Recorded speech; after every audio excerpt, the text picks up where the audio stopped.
This is season 6, episode 39, number 257 of the Decoded podcast. As you can see, Chris is in his regular setting. I'm on tour in a dorm room, It's as Chris called it. half a decoded on tour. Half decoded on tour, yeah. What are you on tour for, Roland? Nothing. Nothing. just chilling. Seeing the sights. Seeing the sights. I'm glad that you could make this happen, and I know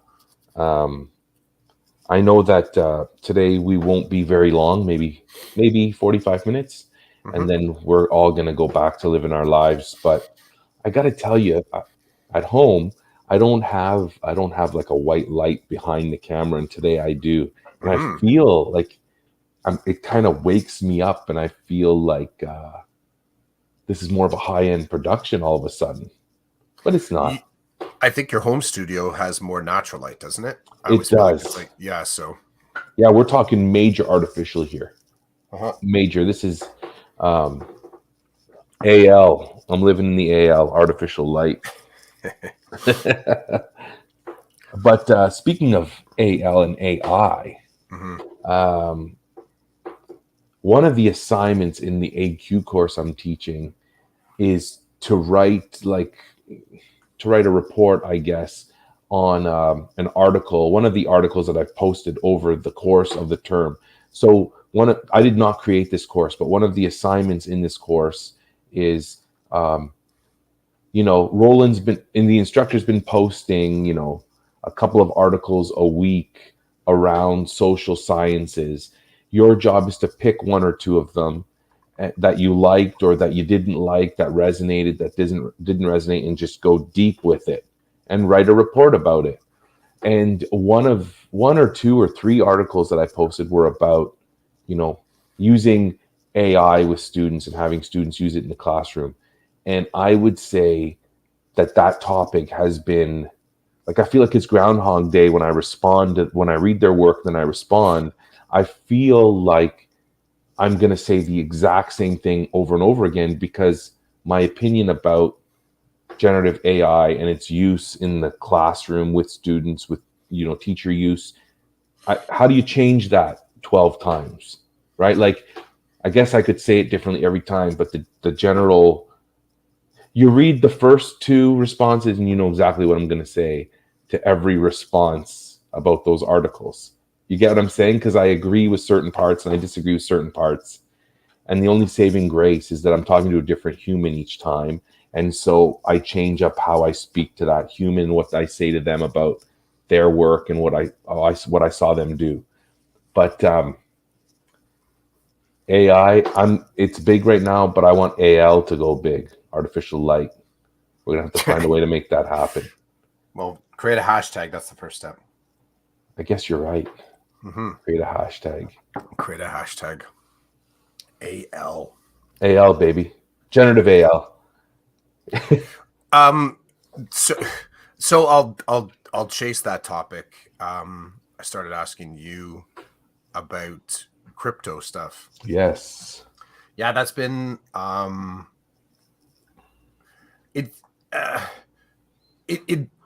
interest in it is when you first started I feel like it's like sometime in the last 6 months, 7 months maybe, you were talking about hanging with some NFT crew on Twitter and learning stuff. This is almost like I think you started kind of exploring NFT forums before. Were you digging into AI first, or did NFT lead you back to AI stuff, or then just AI hit and it was like everywhere? Is that the kind of order of operations, or were you already looking specifically at AI stuff and then the NFT flowed out of that? What was the order for that? Well, this is a really good question that you asked, because I was dipping into AI years ago, years ago. Oh my God, 4 or 5 years. What I used to do, I kind of still do it, just it's not as explicit. Every summer, I try to focus on one thing for my professional development and interest. And about 5 years ago, I was just surfing the net and I found this really cool site, an organization that was offering like uh, introduction to AI in the classroom type initiative program, if you will. It was like, you know, 12 mini courses that you do online in their LMS. And then once you're done, you know, they kind of stamp you with this, you have a basic understanding. And they were not really even calling it AI, they were calling it machine learning, Mm-hmm. which is really, that's what it brings a smile to my face, because that's like, that's now kind of old school, that language, machine learning. You know, they've gotten past that. But I was studying machine learning, how they learn, you know, really cool stuff that then when AI kind of started to explode, I was like, hey, yeah, I know a little bit about this. I know that the more people that prompt it, you know, it collects, it wants us and we want it. And together we create a monster, which is the AI, and then we become dumber. But anyway, that's a whole other podcast. Um, it was AI first, then NFT, and now it's back to AI. But the NFT stuff and the blockchain and the cryptocurrencies, it interests me. It fascinates me. But more and more as I kind of dig deeper and listen to people and ask people questions, I'm seeing that in a small way it's becoming as bad as the alternative.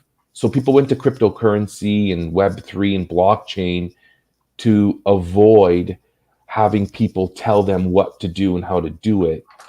But now it, you still have people telling you what to do and how to do it. It's just based on the masses in that section. So like if somebody wants to create an NFT project, right? It's going to gain momentum and it's going to gain steam and all this good stuff only if the community backs it. So you could create an NFT, and I know you've been looking into the process, the basics.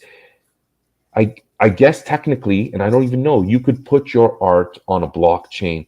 But if you were creating the art, if you were creating a, they call them projects, and wanted it to become popular, you're going to need the community that you're selling it to accept it. So you're still proposing something to a group of people. It's not as organized, maybe. It's all the same shit. It's just not coming from a government. It's coming from a community on the internet. Like that's the way. That's how I break it down. But I'm veering off big time.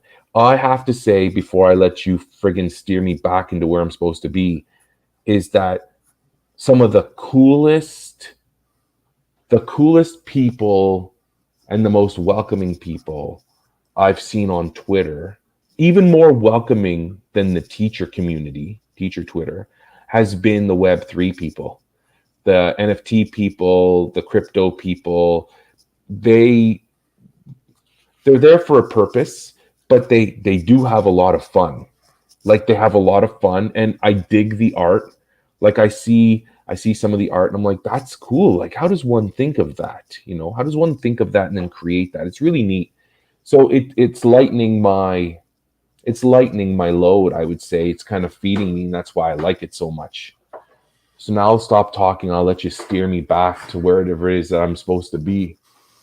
No, I got nowhere for you to be. I like the I like, kind of digging into origin stories in that way, right? I like I like thinking about how what my path is to what my path is to um how things get in my head, how they become sticky, how they sort of wrap around each other. I know that you had mentioned a couple times.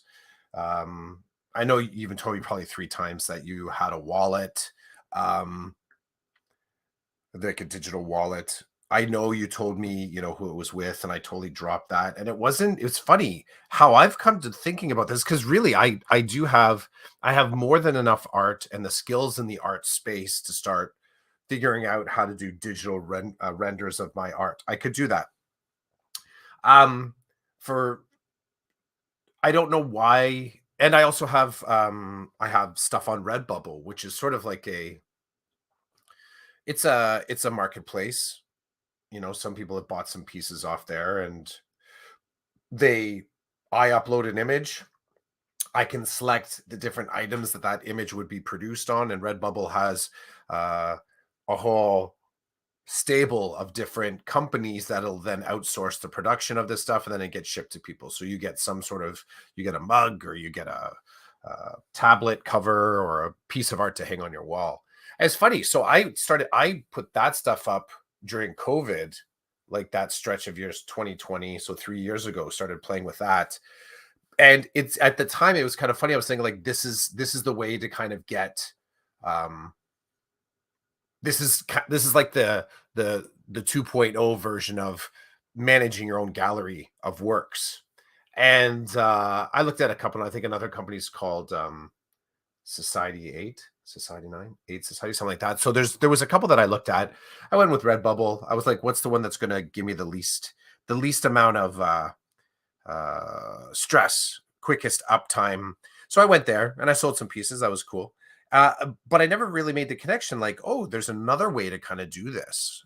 And my path to having this come back into my brain, dude, is, and I was telling you, I told you about some podcasts that I've been listening to. And what brought it back into my mind as a reasonable, I don't know, next step for some of the art that I have, are listening to these podcasts talking about really kind of like criminals using blockchain and digital platforms to make a lot of money. Now, this isn't me breaking bad and thinking like I want to start, become a digital criminal, but it brought this discussion about the facility of using crypto and digital platforms and the stability of it, and a little bit about how the blockchain works, a little bit about deciding which blockchain you want to be a part of, and then distribution and marketing, and as an alternative to regular going to galleries and having them take their cut. Instead, these places like OpenSea they'll take their cut once you have a transaction. So it's just kind of like a new way of thinking. But the funny thing about this is that I'd come to it having heard these podcasts about really fascinating criminals that have leveraged blockchain technology in order to make money for themselves. One of them is the Lazarus heist, and it's about a group of hackers, the Lazarus group, that allegedly are operating out of North Korea and committing like just these remarkable crimes all over the world, highly, highly organized crimes. And basically, according to this podcast and the research that they did, allegedly funding North Korea's nuclear arms, their nuclear arms projects, because of sanctions and infrastructure. They just don't have the money to necessarily have all those nuclear toys. So that was kind of like the basic premise. Where are they getting their money from? So these hackers, that's the first one. I also have listened to, I forget what the name. Okay, so right now I'm just finishing up the, is it the Queen of Bitcoin? The Bitcoin? No, the Crypto Queen, the missing Crypto Queen. You'll find it out there. But it's about this this character, Dr. Ruja, who's basically a highly intelligent, vivacious, gregarious con artist, and basically convinced people that they had a new cryptocurrency, and had people, like, at some point it was valuated, like the amount of money that had gone into the potential money in this one coin, it was called, was like $15.4 billion. Like, that's how much had been invested into it. And the ridiculousness that what that translated to in, like, so that's the one coin, the amount of money that went in, and what the promise was, what this could be translated to if they ever could have converted into like a tradable currency, like an openly tradable currency, was like in the trillions. Like, more money, they said that more money, more dollars than are currently in circulation from the United States. Like, that's how much the overall valuation was. And it's a con. It was a multi-level marketing scheme. There was no blockchain ever, but people were constantly feeding money into this. And I was like, man, and this is 5-6 years ago. Like, it's recent past, right? Stories like that automatically set my learning on a timeline. And what I mean by that is like I'm kind of queuing in now through podcast technology and then starting to think about, is this something I want to try out? If I do decide I want to sell NFTs, I should actually say if I do decide I want to sell art that I want to convert into an NFT, that's probably the better way to say it, because you're selling a product that is just encased as an NFT, right? So it's an art, it's a sculpture, it's I don't know, whatever the hell you're selling as an NFT. But it's just I'm listening to this podcast. I'm like, this is hilarious how this is bringing me back to this discussion around AI, because AI is a part of it. And crypto. There's like this handful of terms that I think are commonly understood. I'm now just coming into sort of like a deeper understanding of it. So, the AI, crypto, NFTs, and other digital, that I guess this is the web 3.0 kind of stuff. And I'm not fully grounded in even what that means, but that is one of those terms that keeps popping up in these forums and these conversations. It just gives me my list of research terms that I have to look out for. Here's the last thing where I'll land on, and I don't even know if we're going to be able to parse this one out today. It made me start to think about where education sat in these sort of like web 1, 2, and 3s. And I'm really early in sort of like thinking about this, but the whole idea of, from my understanding, is that education isn't moving at the same speed of web. It's not, right? So, we're grounded, and I found a cool article on it, and I was just seeing if I bookmarked, but I had something in there that kind of just really concisely spoke about, oh, is this it? And it just kind of just laid out really simply the difference between 1, 2, and 3. But what's really, I guess what was marked about each of the stages is like, we're becoming, as we move through the layers of the web 1, 2, and kind of 3.0, is that where we are right now is like the concept that's really blown my mind is this idea of decentralization. This idea that there isn't one specific place. Here's where I get twisted. There isn't one specific place that any one specific thing can happen. It's really distributed, highly distributed. And in its distribution, you have multiple entities that could have responsibility for any single thing. So you actually have this idea of shared load.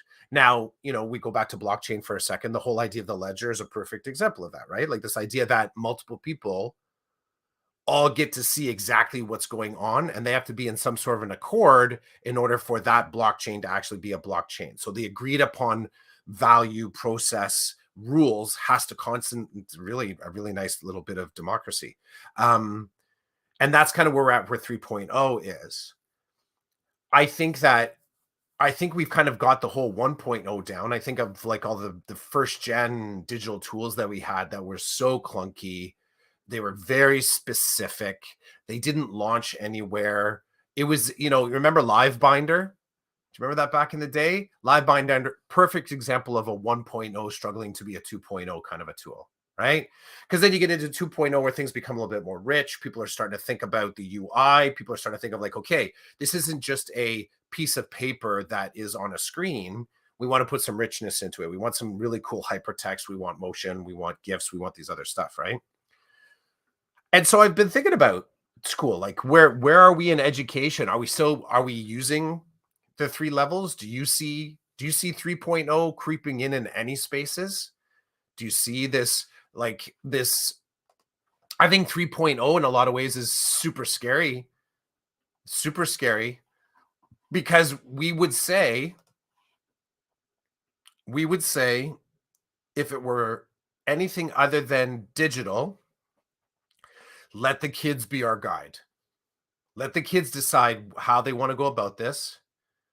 Let the kids decide when and where is good for them. Let the kids self-advocate. You start doing that with 3.0, and all of a sudden we don't need a lot of staff. we don't we don't need a lot of overseers, because what we're saying is that the individuals that are on the generative level of 3.0, they're okay, they can do it themselves. The only thing, one of the few things that I'm, Leche's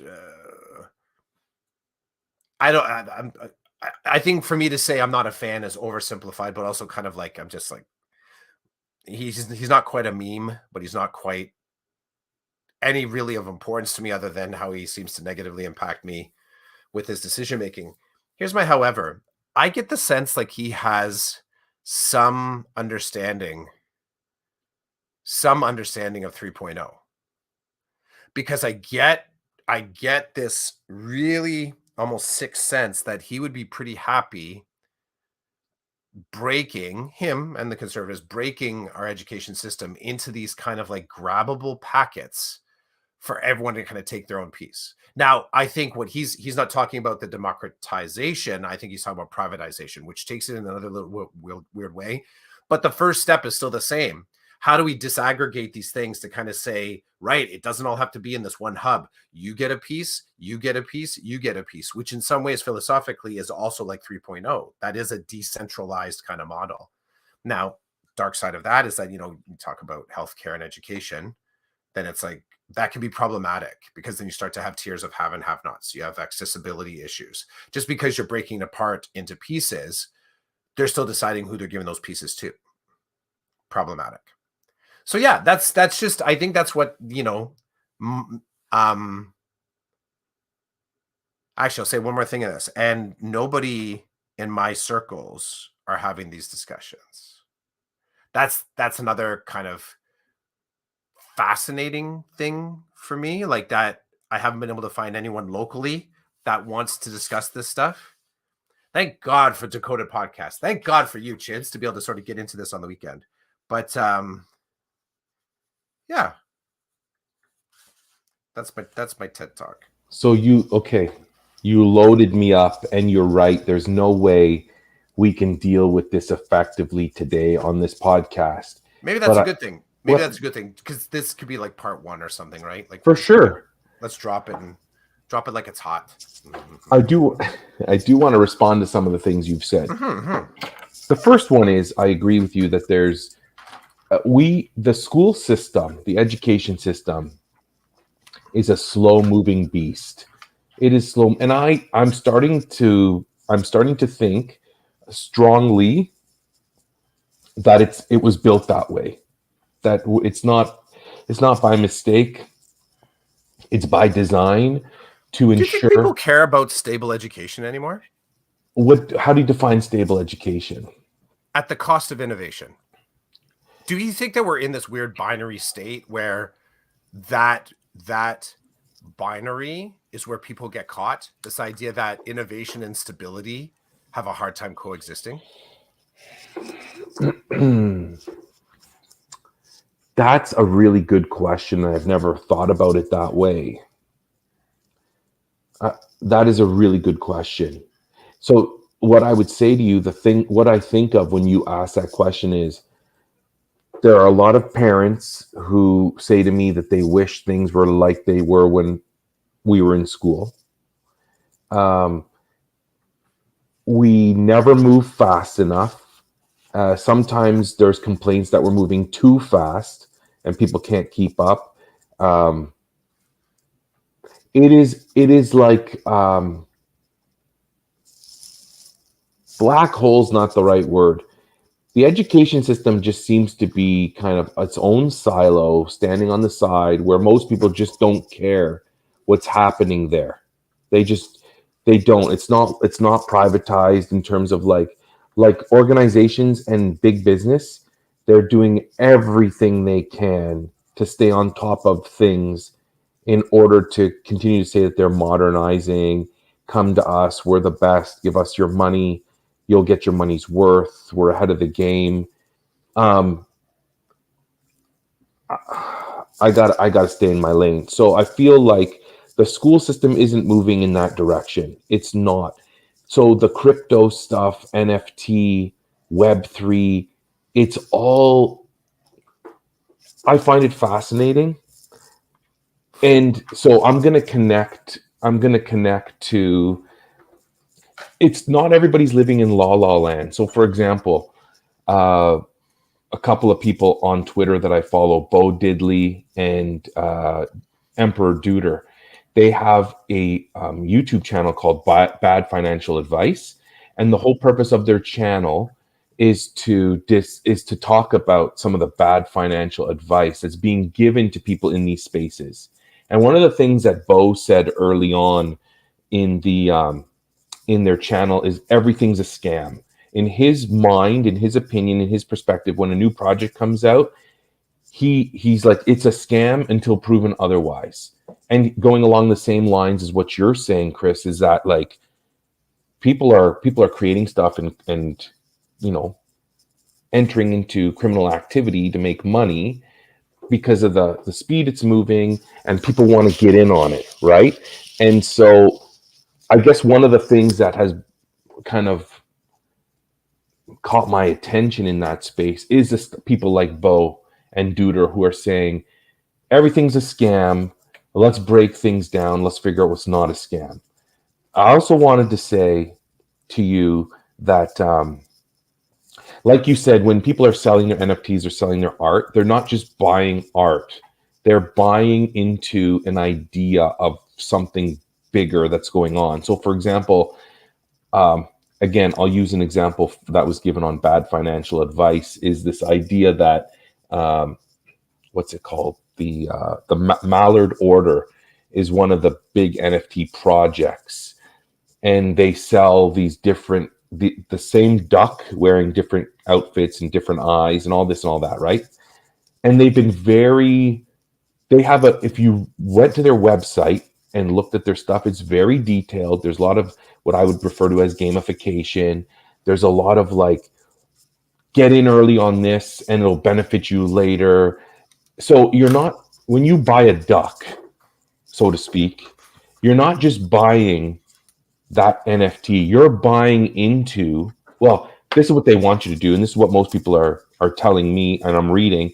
They're buying into this wicked organization around this duck, right? Like there's all kinds of like, it's like a game board. It's like a game board, and you can go in many different directions, and you never really get bored. And the game's always thrown out new stuff and new rules, and you're always exploring. It's a big adventure. And so you spend a couple of $100 on a duck, and now you say you belong, if that's what you would like to do, you belong to the Mallard Order because you own a duck. And they belong to you in a weird kind of way. And then there's all these little trinkets you can buy and you can collect, because if you, my understanding, and Duder would have to correct me, but if you collect a certain number of whatevers, then you're in a position to open yourself up to the next iteration of their project, because you have what are 5 relics, and you have one from each order, which puts you at the top of the line for whatever comes next. So it's this whole, it's like Dungeons and Dragons. That's what it reminds me of, this one group. And that's just one NFT project, if I'm understanding it correctly. But it's got such a huge following. So many people have purchased ducks. So many people want to purchase them, that if you own one, it's a great investment. So if you look at this from a financial perspective, there is a lot to be gained if you're not just a gamer and you're playing around with this and you have some money to spare. People are buying these things knowing that they're investments and hoping that the value remains, that the value continues to increase, because you never know with any investment, right? But there's so many layers to it that it's kind of fun. It's kind of fun. Like one person I talked to told me they use their play money to mess around with crypto and NFT. They have the money, they can play with it. I'm like, that must be fun to have money to play with. But anyway, I'm sorry. Today's episode is brought to you by Roland's mind veering off all over the highway. If I was driving on a highway right now, I would have to be alone at 2 a.m. because I'm all over the place. It's okay. I'm going to stop talking there, but there are lots of comments today, so I want to jump in and share. So Gary, good morning. So Gary hit us up with the GM. Good morning, Gary. GK. Gary also said that he's felt like I've also felt like the return from COVID has caused a bit of a backslide in this area. I'm sure he's referring to the stuff we were talking about, EDU. I, from my perspective, traveling from school to school, I have noticed things are different, and people are nailing that difference to COVID and what happened when it came in, did its thing, and then walked away. Things are different. Things are not the same, even though people want them to be the same. My biggest heartache is that we started to innovate in that space, and now it's like we're taking all that innovation, we're putting in a closet, saying, yeah, we don't need this anymore. We don't need to do these things because COVID's gone. It's like, what are you talking about? So many good things came in our silo of education, but the people who hold the keys are taking these things and putting them in a closet, is how I feel. We also have Kim Peterson with us. Good morning, Kim. Oh, Kim. I know Kim is from On at special needs. yes. Kim. I think you interacted with me back in whenever I came back onto Twitter with the intention of looking at the intersection between spec ed and assistive technology, equity, well, Aunt Ed, Spec Ed, Assistive Tech, and AI. And it was actually Kim and a couple other people that started to get, well, Kim, if you are, it's good to meet you, Kim. I won't say if, but like everything's a scam. We'll go with Duder, everything's a scam. So let's see if Kim can, what's it called? Attribute here. If this is the Kim that maybe interact with me, like I'm anybody, right? Watch, Kim's going to drop a comment like, oh yes, Clough, I remember your brilliant post. It ain't going to happen. But, it was partially some bits with interacting with the Aunt Ed hashtag, the spec needs. It was also me thinking about this idea that AI, the eventuality of that language making it onto IEPs. And we're already saying that assistive devices are a core component of some students' success. So would we also include this idea that, and this is the low hanging fruit at this point, but like the use of ChatGPT in order to initiate the brainstorming stage, or would we use a text to image generator to help a kid feel like an artist, which can totally get over the hurdle of that sort of like that momentum. And in my brain I'm creative, but my brain being creative doesn't make my hands do creativity. So how do I get that sort of like proxy? How do I get my brain proxy out? So me knowing something, me being able to do something with my brain, that sometimes this is a component of any exceptionality, is that either the hands can't speak well back to the brain, or the brain can't speak well out to the hands. There we go. So Peterson's jumping in. I believe we should leverage ChatGPT. So I'm still exploring this, Kim. I'm still exploring this. And happy to have you here. This is awesome. I love that Kim dropped in. Happy to have you. Yo, big time. I agree. It's great. Kim's been interacting with me lately on Twitter, and it's been kind of cool because I got to say, you're kind of a big thing, though. You're kind of a big thing in the Twitter spaces. You are. You're referring to Kim. Well, I was going to say you two, Chiz, but Kim too. I like that I now know the name. I don't think I knew. I didn't. Right. And sometimes I push. I'm like, when it's just, and I know but I don't remember Kim's name being like under the profile or whatever. I know I think I have my name on the Twitter account, even though I'm sort of using the handle Chasing Squirrels. Whole other story, Kim. Whole other story. But yeah, I like that I can, and I like actually the YouTube picture. I feel like that's that picture that you have up on the screen right now. That's making me want to be straight to the main course with Kim. Like, we're going to talk straight up stuff. I'm getting a good stare down from that image. That's awesome. And I'm going to light up the page in a second with all of Kim's comments as you were talking, but and Gary as well, because Gary dropped some good stuff in. Not that I show the bad stuff too, Gary. You know that. But anyway, yeah, Kim's account at ONT Special Needs is epic in my opinion around the amazing resources that she shares and kind of like the wisdom in that space to get people thinking. And yeah, I never knew who was behind the account, and then I saw the name and I was like, hey, this is good stuff. But thanks for joining us as we do what we do on Decoded Podcast.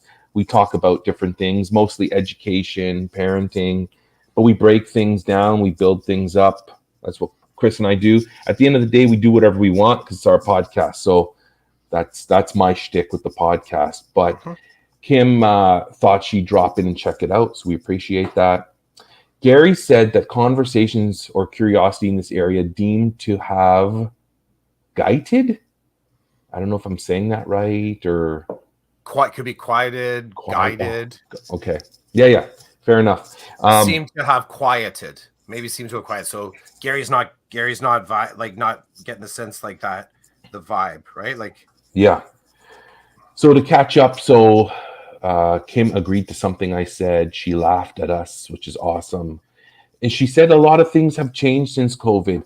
And sadly, I feel and I think that the things that we did during COVID that were good and were working and were meeting the needs of kids in different ways, I think those are the things that are gone. And all the shitty stuff has kind of stayed. And I believe it's the system itself. I believe the system can't handle things happening at quick speeds because they just can't deal with it. Okay, and innovation stability. Let's keep that. If we keep that in mind, that kind of gives us something to kind of push against here. But you need to keep pushing it because it's not sitting well with me yet. So I need you to do what you just did. Well, innovation, stability. Yeah. So here's the thing. So we can look at dark side COVID, but I'm getting the vibe that Kim and Gary are also saying there's value. We've invalued elements of what we learned about doing EDU, about doing life during COVID that are now being clawed back. So we're moving away because the stress and fatigue of innovation during COVID, people are still reeling from it, right? They're still reeling from it. And I had mentioned before that the system was just waiting for us there, right? I don't think innovation in itself is stable. We can say it can get you to the next level. We use that term. It can get you to this new place. We use that term as well. But in order to sort of build the encampment there, at some point you have to start to establish stability and live there for a bit. So we're no longer in this constant sprint of innovation. How do we reach the kids? Like we got used to that type of well, what's today going to bring, and what do I need to bring to it to deal with this completely uncontrollable circumstance. So it was like the innovation was a survival tactic. Some people might say. Other people, they would say the innovation was just it was an opportunity because all of a sudden they were able to rock spaces that they never were able to before. We could argue the equity of the innovation, but this idea of the innovation versus stability binary, I think right now we are now in stability. We're in the stability stage. And what we're noticing is kind of like at the 11th hour, people are kind of going yoink and pulling things out just before that step is stable. Case in point, boards right now that are removing their Google access for schools. I think Peel did it. My board is in the process of it. We got notification. You said your board went through this as well, saying, hey, by the way, we're removing 75% of the useful tools that come along with Google Meet. We're telling you we're going to reduce your storage space. I have like almost 200 gigs of stored resources. Probably 40 to 50% was generated between March 13th Kind of, Kim. Kind of. Yeah. So I'll give you the flow here. So Kim's just jumping in, asking about removing Google Access in the background. So, but other boards have done this as well, Kim. So there's a playbook here. There's a playbook here. First step in the playbook is mentioning that you need to trim and reduce your digital footprint and storage in Google, because they're examining the contract between the board and Google. Imagine it's expensive. The step just before that, it can kind of happen in one of two things, but one or two. The other two is functionality is removed from Google. So there's like this layer of things that are pulled back. You no longer have full functionality. The final step is them saying, okay, we are no longer in that same subscription service with Google. And I'm not talking like I've seen the contract. This is just the steps that I've observed. The last step is them saying, okay, you are now down to a basic package with your Google tools, your Google Workspace, it's called, which means some of the functionality is pulled out of email. A lot of the functionality is pulled out of Google Meets. Your actual storage space is like 20 gigs. I think students in our board get 5 or 10, one of the two. And what I know about my board is that they've bought in with Brightspace. Well, the Ministry of Education has bought in with Brightspace, and they have a decade-long, I believe, a decade-long contract. So my call right now is that the stability step right now is at the cost of the stability is not stability based on the innovation. It's stability based on the stability that was there before innovation. And that's the trap. And I think that's what we're sort of seeing right now, is that there are teachers saying, I really like these tools because part of the innovation was the boards were like, go for it. Go for it. And it was almost seeming like they were willing to be rogue and pioneers in the pursuit of helping kids. Basically what every great student success, re-engagement, alt ed, they were saying, you know what? We now believe in the magic. Go for it. And you weren't going to get sanctioned for it. It's like, go for it. You're connecting with the kids, go for it. You're connecting with the families, go for it. And now they've kind of said, ooh, we got to make it safe again, right? Make schools safe again, at least digitally speaking. So the stability, I think, is we're returning to the system, elements of the system that were there beforehand. It's almost like we're like kind of erasing what we learned. And then there's teachers that are like, wait a second. We kind of got a glimpse at what it would mean to move from Web 2.0 to 3.0. We kind of got a sniff of it. I think that's what we kind of got a glimpse at. I'm not going to be in education long enough to see the transition, I don't think. Kim has kind of mentioned that the system is slow moving and doesn't really kind of keep up. Hey, the system is the tools. It's also the people, right? So right now, like Gary's mentioning, conversations have quieted. I think there's a huge contingent of individuals that are like, shwoo, back to what, I can get my binders back out again, which is useful for some, but not great for all. So there's my rant. Awesome rant. I know you have to go in a few minutes, so I want to drop a couple of things. I want to touch upon the new language curriculum that the ministry just rolled out and the nonsense that's going around with that. But before I get there, Gary said individuals retreating in some ways to a place of comfort. It's going to take some effort to regain some cultural comfort with some types of innovation. Mm-hmm. So Gary, I agree with everything you guys are saying. Okay, I get it. When COVID hit, we were forced to innovate, and that's what I think brought on some of the exhaustion. And like, I enjoy innovation, and I believe I was innovating in the classroom before COVID. So when COVID came, they're like, we need to do this, we need to do that. I wasn't dying like a lot of other people, but people jumped in and became exhausted because they were innovating in a forced way. It was not treading water. Yeah, treading water and hoping things would work. And now we get to the point where we're like, okay, everybody, we still want you to innovate, but now we're going to do it the slow speed again, not the high speed. So we're not, and people are like, I'm exhausted. Like, you didn't support my innovation, even though you say you did. And now I'm back in the classroom and I'm starting to get back to what we refer to as normal. I'm beat. I got nothing left.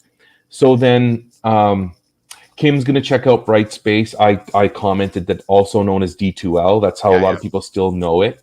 And yes, we have the school boards in Ontario have a contract through the ministry with D2L. So I believe back in the day, isn't the same thing? Those were Moodles. Isn't when Moodle You remember? Do you remember Moodles? I remember the name, but I don't Yeah, remember. Was it just an LMS? yeah. Well, with less, it was an aspirational model that people were basically using as a live binder, but it had other Okay. stuff. You could do assessment, you could do some discussion, like some sort of like threading and flagging on it. It was useful. But I think I think Google changed the game. This idea Yes. that Google kind of changed the game with what an LMS can be. That I would say it's like the Apple Microsoft argument that we used to be in before Android stepped in, right? That Hmm. everything Microsoft Office was a very kind of like understandable pathway to do any kind of like workspace, work education workspace, and then Google was kind of like, hey, let's do it, let's start sharing. So 100%. And so, you're right, Kim. It is frustrating for teachers. So in my district, we were given time, right? We were told they did it right. I mean, I disagree that Google is slowly going away because I like it, but they did it right in terms of saying, hey, this is what's happening over the next 2 years, and we're starting today. So we're totally moving away from like Google Classroom starting this year. Yeah, this year. We were told, or maybe it's in September, no more Google Classroom. It's starting in September. Google Classroom, we are told now you are not using it. Whereas before it's like you have a choice. Then it was like we strongly suggest Brightspace, and now it's all Brightspace. So I'm working my way to the language curriculum, and yes, so totally frustrating for teachers. And then you can see where distrust starts to build, right? Because this is a cyclical thing. They give you something, and then you use it, and you really get into it, and then they take it away.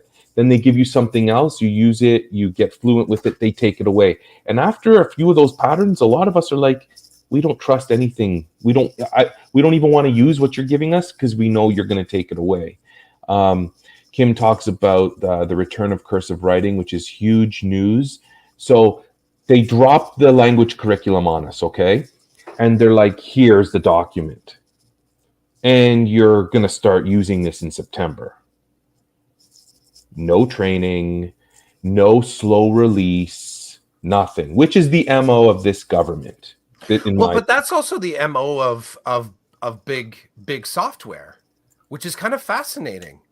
Like Apple wrote the playbook on this. It's like, here's a new app, figure this shit out. The forums will help you. Apple's was notorious. Like if we're taking Web 2.0 playbook here, that is like Apple's bread and butter. And then other places, think about it now. You get any device now, you buy something, a peripheral, like the instruction manual is minimal. They're like, click on this QR, go find the instructions. Apple took it one step further. Like sometimes they were just handing things out and saying, you'll figure it out. And then they used the figuring out to their own advantage, right? They used users as their actual, it's like what's that called? Not coach the coaching. What's that coaching model where you train the trainer? It's basically, yeah, they're just capitalizing on this. And this now, as far as like, it's almost like that was the seeds in the 2.0 web that is happening in 3.0 web, right? This whole idea of the decentralized kind of nervous system. So the Ministry of Education saying, here, go for it, it's a very savvy move, because for every teacher that complains about not knowing what to do with it, they will be forced to become an innovator. And that supports the ministry very well. Okay, so I don't believe that the ministry is doing this in the same spirit that Apple did with their intuitive products. I don't believe the language curriculum is intuitive. I've read some of it, and so has my wife, and some of it is it's pretty hardcore. Where, dude, I don't know about you, but like, I'm not going to spend my whole summer learning the language curriculum, especially some of these really technical things that they expect. I need support from somebody somewhere. I mean, I can do as much learning as I want on my own, but I'm feeling like I'm not going to get it. And we're not playing with me and my device. We're playing with kids learning. So for me, I get what you're saying. I don't believe that this Ministry of Education is doing it in the same spirit as Apple. I don't. But there's no benevolence here. But you don't have to be benevolent to be infected by a mindset. And that's all I'm pointing out here is I don't think they're really being savvy and like, go for it, teachers, because I know you're more awesome than us. I think they're just using the tool. They're just using the tool to, because that is kind of like, that is the behavior that we now accept as part of 3.0 behavior. But there are people to support you in 3.0. If I have a problem with my, most of the time, are you telling me if I have an issue with my Apple device, I'm not going to be able to get help? You better believe Apple's going to support me up the yin yang to ensure that I understand how to use their product. And I would go the other way, is that you send a online message out there to try and figure out how to do something. And this is maybe where the tools are in opposition to each other.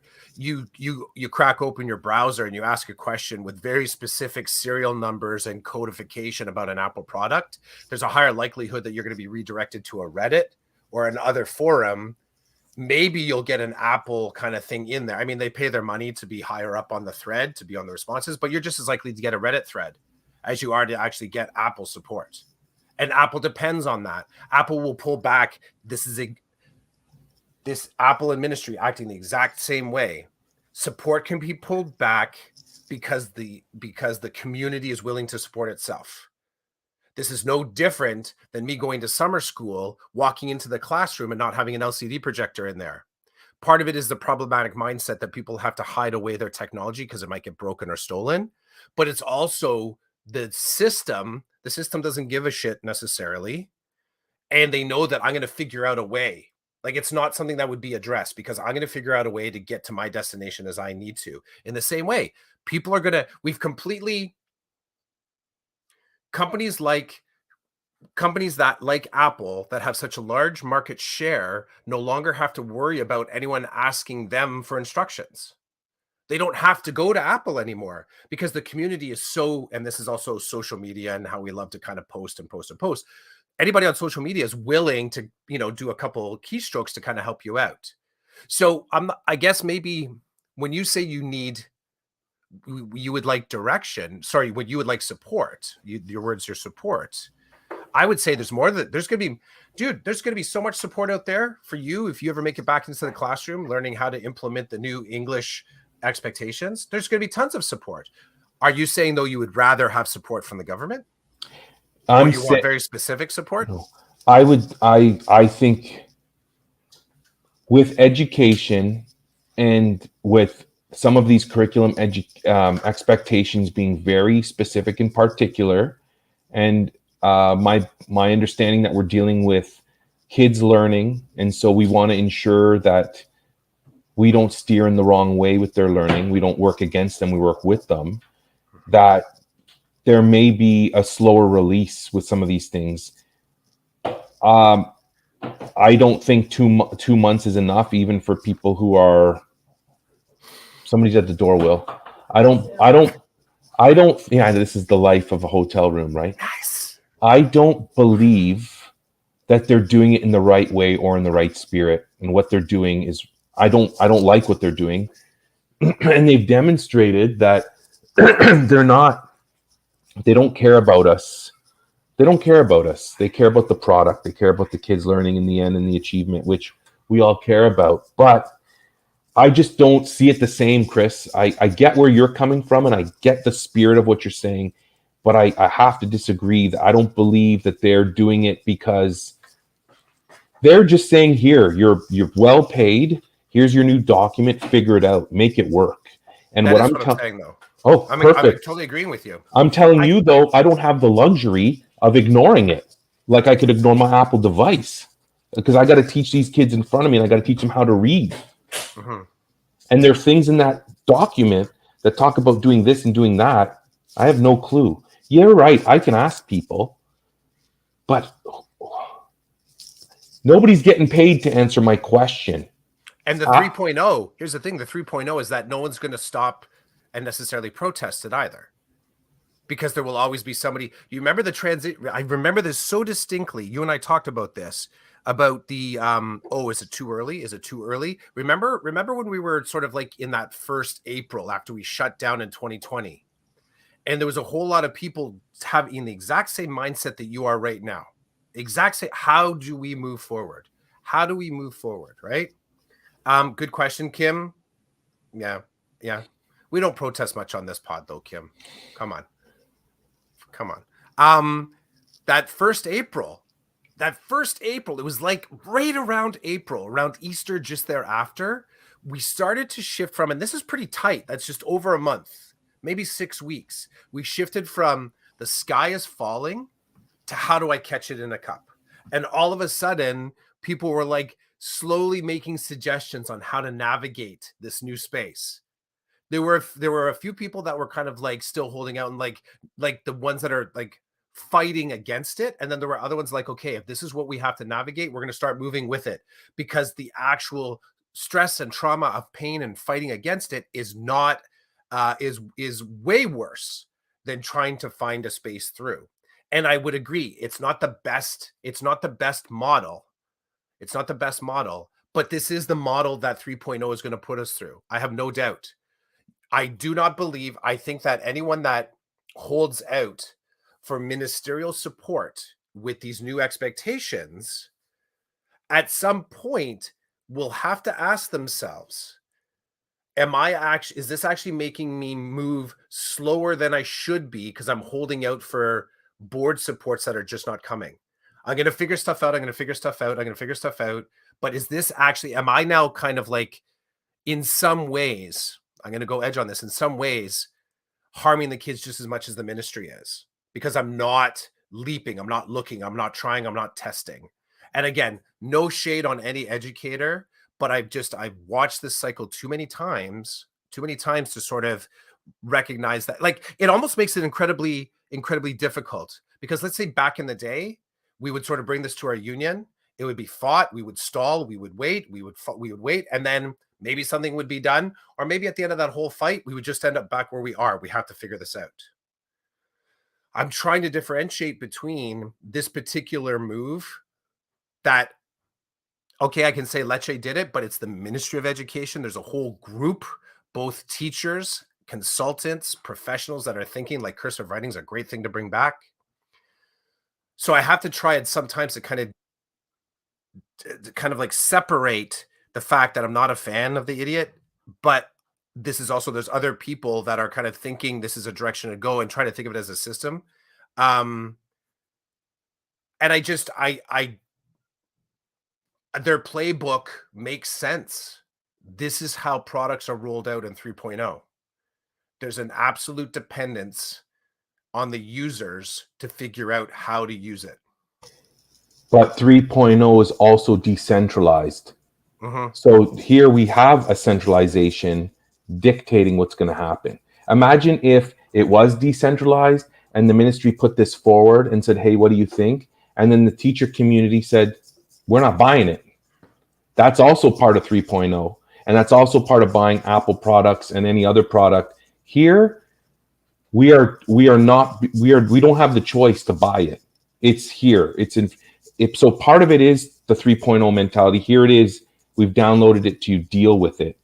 But the good stuff in 3.0, we're not getting. I guess that's my new argument. Mm-hmm. But anyway, somebody said to me the other day, well, this has nothing to do with you. Guess what? It landed in my inbox 2 nights ago. This does have something to do with me. I'm teaching an AQ course, and my boss, my AQ course instructor boss, created. So talk about innovation. The language curriculum comes out, and I guess people are instructed right away. I have to implement right away portions of that curriculum into the AQ course I'm teaching starting next week. So first I was like, oh, shoot, I guess I better find some time to look over what my AQ boss sent me. And what she did on her own time in a flash was she created a learning module for all her instructors to go through it and figure out how it applies to us. So people are responding to her saying, oh my God, what do I do? Her response was, look at the module I created for you. Look at the course you're teaching. See where the connections are and then implement there. That's what you need to do. That's what we've been asked to do. So I'm feeling the burn. I'm feeling the burn more than others. Other people don't have to start until September. I need to make sure, because I'm a professional and I care about my work and I care about the candidates in my AQ course that are going to be taking it. I don't want them to leave saying, what the hell, Chidiac left us high and dry. I'm not interested in that. So I'm going to find time this week. I don't know when or how or why. Well, I do know the why. I don't know when or how, but I'm going to find it. I'm going to figure out how to make it work. So I am feeling the burn a little bit. And I look forward to, again, that tension between the innovation and stability. I look forward to what you create out of this, because I know that side of you. I also know the protest side, that the straight upness that you're throwing down right now. So, and the same thing, like my new program that I'm moving into, this intensive program, there are individuals that are working at sort of like grade 3, grade 4 level in high school. So I too will be hoping to be in conversations around what's the good stuff from these curriculum docs that can actually help me help these kids right now. I will tell you, the cursive won't be the first thing I'll be looking at, right? It's not the first thing I'm looking at. So, okay. Bro, the comments, for the first time in a million years, they've exploded. So Michelle, welcome, Michelle. She says, good morning. It's good to see you again. You're right. It's going to become a school level initiative. Principals are going to have to figure it out. I'm sure there's going to be a consultant working all summer long. The language consultants will be working to put something together for the principals to present to the staff in the August staff meeting, which I guess is right at the tail end of everything, which kind of sucks. But I'm sure the teachers are going to put in some time too. And you know what? On Michelle's comment there, thanks for jumping in, Michelle. I will say, I know a few principals. It is a new style. Heaven help them. Heaven help them. Because you have thousands and thousands and thousands of teachers that are willing and frequently sharing. I've spent some time on Twitter, and the distribution of resources shared between teachers versus administrators. Administrators are administrating, but I've so rarely seen administrators directing anyone to their staff room that they've helped develop into a learning space, to their meditation and restorative action plan that they're sharing openly on Twitter, or the wellness and health kind of activities that administrators are leading in, which I know they are. But this is where I say heaven help them. They're a cagey bunch. And I so rarely see them sharing like, hey, principal, here's what I'm doing at my school, and here's what's something awesome. Here's the open link to this Google Doc. Man, that never, unless they got a book deal. Right? But teachers, generally speaking, book deal or otherwise, they're like, here's another thing. Here's my Pinterest thing. Here's what I need on Amazon. Like, teachers are constantly chattering. So heaven help the principals that are trying to make this work, because they're going to be blowing out their whole freaking summer trying to can you just put the comment back up? Which one? For a second. Michelle's. Because this is the loaded part. We'll have to figure out, you know what that translates to? 2 months of summer hell. Because we're in the last 2 weeks. It ain't going to be figured out and closing up between graduation, closing up stuff, report cards, getting like our system is moving to a different information system. So there's nightmares trying to sort of convert like your basic database stuff in, right? So that's 2 months of just like that. You're never going to get back. And you might get to some space. I hope, principals, I know you're all listening to this podcast, but I hope that you're all supporting each other in a way that makes that potentially really painful process less centralized, and individuals are sharing, which kind of like comes back into what Kim was mentioning there, that decentralization. We've been doing this. Social media allowed us to do that from the first moment that I was sitting in a staff meeting. I'm like, yeah, this can't be true. And I sent an email, and I jumped on Twitter, and I started to realize that different schools were talking about things differently. And that fundamentally changed how I kind of looked at EDU. So. Okay. So I'm done. Gary agrees. Agreed. Kim said it best. Here's the candy without the sugar. Mm-hmm. I like it. Kim says to me, you don't have much time. I'm going to figure it out because I care, because I have a relationship with my AQ instructor boss. I really like her and she treats me well. I care about the teachers I'm going to be working with, and I'm not going to kill myself. I'm going to start with, where are the major connections, and then from there I'll slowly take stuff from the curriculum and input it into the course. And I know that the course already does a lot of the cool things that I saw in the highlights of the module that I have to learn, so I'm okay there. If it was an English course, I'd be screwed, but it's not. It's social sciences, so there's connections, but it's not 100 on. There's also value, though, to just putting it in the course and letting it be rough looking and saying, this is where we're at. 100%, but Right? I've been told there's an expectation Yeah. that I'm going to make direct connections. So Yep.